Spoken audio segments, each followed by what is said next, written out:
किसी गांव में एक साधु रहा करता था। वह जब भी नाचता था तभी बारिश होती थी।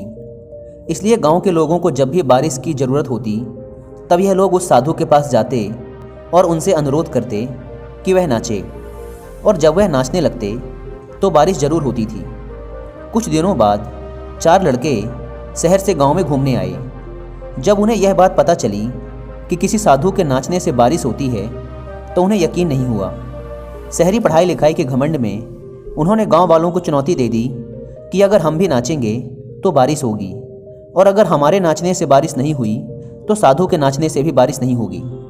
अगले दिन सुबह सुबह गांव वाले उन चारों लड़कों को लेकर साधु के कुटिया के पास पहुंचे। गांव वालों ने साधु को सारी बात बताई। फिर उन लड़कों ने नाचना शुरू किया। पहले लड़के ने नाचना शुरू किया। आधा घंटा बीत गया। फिर पहला लड़का थक कर बैठ गया, पर बादल नहीं दिखे। कुछ देर बाद दूसरे लड़के ने नाचना शुरू किया और 1 घंटे बीतते बीतते वह भी थक कर बैठ गया। बाकी दोनों लड़कों ने भी ऐसा ही किया, पर बारिश नहीं हुई। अब साधु की बारी थी। उसने नाचना शुरू किया। 1 घंटा बीत गया, पर बारिश नहीं हुई।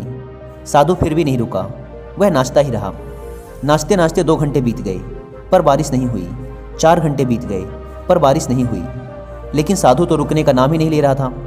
धीरे धीरे शाम ढलने लगी कि तभी बादलों की गड़गड़ाहट सुनाई दी और थोड़ी देर बाद जोरों की बारिश होने लगी। यह देखकर चारों लड़के दंग रह गए और तुरंत साधु से क्षमा मांगी।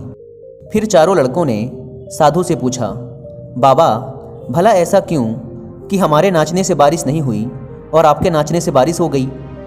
साधु ने उत्तर दिया, जब मैं नाचता हूँ तो 2 बातों का ध्यान रखता हूँ।